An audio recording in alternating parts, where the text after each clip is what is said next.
নমস্কার দর্শক, সংবাদ আবির্ভাবের গুরুত্বপূর্ণ সংবাদে আপনাদের সকলকে স্বাগত। আমরা অনেক আশা করেছিলাম, যে আশায় যে তৃণমূল কংগ্রেসকে রাজ্যের যত কোটি মানুষ আছে তারা মনে করেছিল, যে 10 কোটি মানুষ তারা কিন্তু ভেবেছিল যে তৃণমূল কংগ্রেস মমতা ব্যানার্জির নেতৃত্বে যদি সরকার হয় তাহলে এই সরকার একটা অন্য রকমের সরকার পাবে।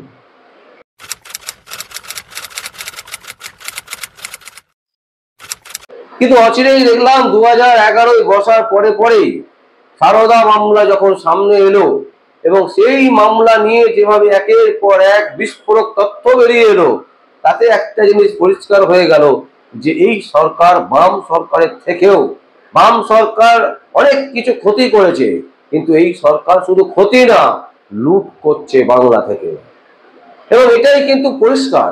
এবং এই ঘটনার জন্য আমরা কি দেখলাম, আস্তে আস্তে শিক্ষা ক্ষেত্রে যে ব্যাপক হারে দুর্নীতি সেটা বেরিয়ে এলো। এবং এই শিক্ষা ক্ষেত্রে দুর্নীতির জন্য পার্থ চ্যাটার্জি থেকে শুরু করে বহু শিক্ষা দপ্তরের বহু নেতা মন্ত্রী তারা এখনো পর্যন্ত জেল খাচ্ছেন। এর থেকে তো একটা জিনিস পরিষ্কার যে কিভাবে কোন ব্যাপক হারে এই দুর্নীতি হয়েছে শিক্ষা ক্ষেত্রে। এবং এটা শুধু শিক্ষা ক্ষেত্রে যে সমতলে হয়েছে তা নয়, শিক্ষা ক্ষেত্রে একেবারে ইল্লিগাল ভাবে নিয়োগ হয়েছে, সেটা কিন্তু পাহাড়েও লক্ষ লক্ষ ছেলে মেয়ে ইল্লিগালি ভাবে রিক্রুটমেন্ট হচ্ছে শিক্ষা ক্ষেত্রে, ভাবতে পারছেন? এবং সেটা শুধু সমতলে নয়, পাহাড়েও কিন্তু এই সেম ঘটনা ঘটেছে। দার্জিলিং থেকে কালিম্পং কোনো জায়গায় কিন্তু বাদ যায়নি। সম্প্রতি পাহাড়ের নিয়োগ সংক্রান্ত একটি মামলার শুনানি ছিল বিশ্বজিৎ বসুর এজলাসে। সেখানেই আদালতের প্রশ্নের মুখে পড়ে সরকার। বিশ্বজিৎ বসু এই মামলার শুনানি করছিলেন। কি মামলা?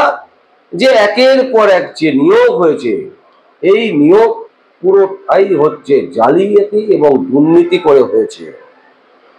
পাহাড়ে দুর্নীতি হয়েছে সেটা রাজ্য সরকার হলফনামায় স্বীকারও করেছে। এবার দেখুন দর্শক, ইন্টারেস্টিংটা কোথায়, যখন দুর্নীতি হয়েছে তখন রাজ্য সরকার কি করলো, হলফনামা দিয়ে স্বীকার করলো যে হ্যাঁ দুর্নীতি হয়েছে। প্রেস মিডিয়ার সামনে একেবারে ফলাও করে বললো, দেখো রাজ্য সরকার কিভাবে স্বীকার করছে, কতটা সৎ সরকার হলে এটা সম্ভব। তারপরে কি করা হলো, এফআইআর দায়ের করা হলো।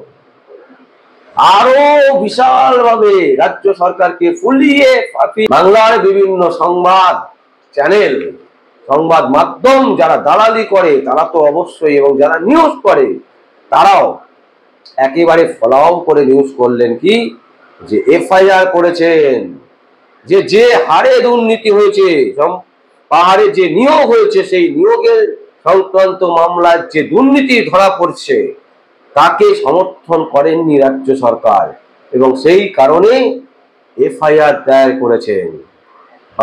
মানুষকে কিভাবে আইওয়াশ করতে হয় মমতা ব্যানার্জি দেখিয়ে দিলেন, যে দেখো সবার সামনে একেবারে এফআইআর দায়ের করা হলো, একেবারে ফলাও করে নিউজ করে দেওয়া হলো রাজ্য সরকার কতটা উদ্গ্রীব শিক্ষা ক্ষেত্রে।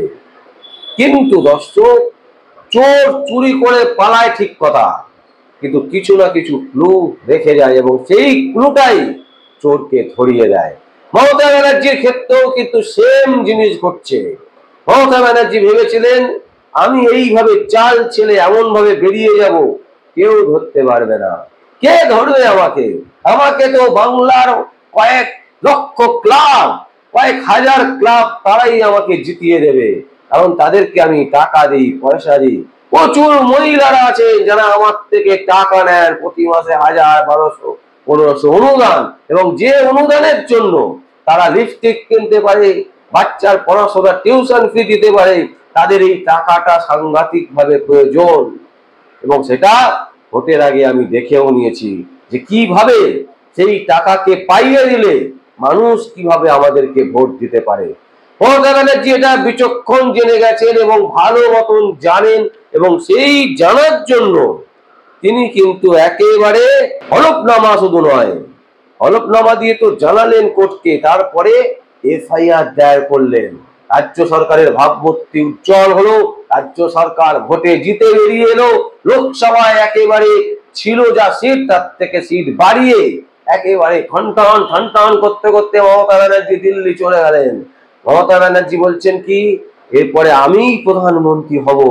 প্রধানমন্ত্রী হওয়ার স্বপ্ন তার মনে প্রাণে জেগে উঠেছে, কিন্তু তিনি একবারও ভাবেননি যে তিনি যে চালটা চেলেছেন এবং যে অন্যায়টা করছেন সেটা ধরা পড়ে যাবে, এবং সেটা কিন্তু ধরা পড়ে গেছে। তার কারণ হচ্ছে এফআইআর তো হলো, কিন্তু কোনো তদন্ত হলো না। আজকে দীর্ঘদিন হয়ে গেল এফআইআর যেরকম অবস্থা সেই অবস্থাতেই পড়ে রইল। একটা নিয়ম আছে, আইনের একটা বিষয় আছে যে এফআইআর হওয়ার পর একটা নিয়মিত একটা দিনের পর চার্জশিট পেশ করতে হয়, তদন্ত রিপোর্ট পেশ করতে হয়। সেই সব বালি হয়ে গেল, কারণ মমতা ব্যানার্জি শাসন করছেন তো পশ্চিমবঙ্গকে, প্রশাসনিক মাথায় আছেন মমতা ব্যানার্জি। সুতরাং তাকে প্রশ্ন করার মতন ক্ষমতা কার আছে, তাকে আটকাবার মতন ক্ষমতা কার আছে? কারণ তার কাছে 43,000 অনুদান, গ্রামী অনুদান যারা নেয়, স্বেচ্ছায় অনুদান গ্রহণ করে যেসব ক্লাব, সেই ক্লাব সংগঠন আছে। তাকে আটকাবে কে আছে? তাই এফআইআর হলো, মানুষকে চোখে সর্ষে ফুল দিয়ে দেওয়া হলো, মানুষ বিভ্রান্ত হয়ে গেল। রাজ্য সরকারকে এস্টাবলিশ করে দিলেন মমতা ব্যানার্জি যে দেখো শিক্ষা নিয়ে আমরা ভাবছি, কিন্তু আদৌ কে তাই হলো? এবং সেটা কলকাতা হাইকোর্টে বিরোধী যারা আইনজীবী তারা একদম ধরিয়ে দিলেন। তারা বলছেন কি, মামলাকারীদের আইনজীবীরা বলছেন এই ঘটনায় রাজ্যের তরফে এফআইআর করা হয়েছিল, তবে সেই তদন্ত এখনো বন্ধ রয়েছে। এই নিয়েই আদালতে প্রশ্নের মুখে পড়েছে রাজ্য সরকার, যে আপনি তো এফআইআর করলেন, লোককে দেখালেন, ভুল বুঝিয়ে দিলেন, লোকের চোখে একেবারে পট্টি পরিয়ে দিলেন, ভাওতা দিলেন, বলা যেতে পারে চিটিং করলেন, কিন্তু এফআইআর হওয়ার পর সেই তদন্ত কি হলো? তদন্ত হলো না, তদন্ত বন্ধ হয়ে রইল। কেন? কিসের জন্য? মমতা ব্যানার্জি দালাল পুলিশরা তারা কেন তদন্ত করলো না? দর্শক, এটা কোর্টে হয়েছে সেটাই আমরা বলছি, এটা আমাদের মন বানানো কোনো ঘটনা, কোনো কিছু বলছি না যে আমরা নিজেদের আমাদের যেটা মনে হচ্ছে মমতা ব্যানার্জির বিরুদ্ধে বলো, তা কিন্তু নয়। এটা প্রকাশ্যে কলকাতা হাইকোর্টে এই ঘটনা ঘটেছে, এবং সেই ঘটনাই আপনাদের সামনে আমরা বিস্তারিত ভাবে তুলে ধরছি, আর কিচ্ছু করছি না।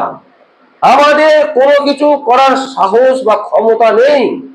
আমরা শুধুমাত্র যে সংবাদটুকু পাই সেটাই আমরা আমাদের মতন করে সুন্দর করে পরিবেশন করার চেষ্টা করি, আপনাদের কাছে তুলে ধরার চেষ্টা করি, যাতে আপনারা সঠিকভাবে জিনিসটা বুঝতে পারেন। এবং এটা বলতে আমাদের কোনো ভয় নেই, সাদাকে সাদা, কালোকে কালো বলতে আমরা ভয় পাই না। দর্শক, এই ঘটনা কলকাতা হাইকোর্টে ঘটেছে, এবং এটাই নিয়ে একেবারে বিচারপতি বিশ্বজিৎ বসু তিনি রীতিমতো তোপ দেখেছেন। তিনি একেবারে পরিষ্কার ভাবে রাজ্য সরকারকে বুঝিয়ে দিয়েছেন এটা এইভাবে চলতে পারে না কোনো সরকার। এটা কি হচ্ছে নাকি বাংলাতে? এই ধরনের ঘটনা কেন ঘটবে? এফআইআর করলেন, নিজেরা আগ্রহ করে এফআইআর করলেন, অথচ তদন্ত করলেন না। জবাব দিন, কেন পুলিশ তদন্ত করেনি? এতদিন ধরে কেন ফেলে রেখেছে পুলিশ এফআইআর? সেটা বিস্তারিত জানাতে বলেছে কলকাতা হাইকোর্টকে হলফনামা দিয়ে, এবং তারপরেই ফের পুনরায় এই মামলার শুনানি হবে। বুঝতে পারছেন দর্শক, আমরা কোথায় বাস করি? কোন জালিয়াতি সরকারের আমলে আমরা বাস করছি? কোন জালিয়াতি মহিলার সরকারের মহিলা চালাচ্ছে, একজন মহিলা সরকার চালাচ্ছে, সেই সরকারের আমলে আমরা বাস করছি, যার প্রতিটি রন্ধে, প্রতিটা ক্ষেত্রে, প্রতিটা সময়, প্রতিটা মুহূর্তে মিথ্যে মিথ্যে মিথ্যে মিথ্যে দিয়ে মোড়া একটা সরকার চলছে, এবং যার মাথায় আছেন মমতা ব্যানার্জি। হয়তো বলবেন যে পুলিশ রিপোর্ট দিচ্ছে না, মমতা ব্যানার্জি কি করবেন? তাদেরকে বলবো দয়া করে একবার জানুন যে মমতা ব্যানার্জি কি মন্ত্রী। মুখ্যমন্ত্রী শুধু, তিনি শুধু মুখ্যমন্ত্রী নন, তিনি পুলিশ মন্ত্রীও বটে। তাই তার দায়িত্বে থাকে কতগুলো এফআইআর কোন থানায় রেজিস্টার হচ্ছে এবং তার তদন্ত হচ্ছে কি হচ্ছে না সঠিকভাবে, সেটা জানার দায়িত্ব তার আছে। তিনি স্বরাষ্ট্রমন্ত্রীও বটে, তাই তিনি জানবেন না। আর একটা প্রবাদ আছে বাংলাতে, একটা বড় প্রবাদ আছে, যেটা হচ্ছে তৃণমূল কংগ্রেস এবং পুলিশ কোনো কিছু করছে সেটা মমতা ব্যানার্জি জানেন না, এটা হতে পারে না।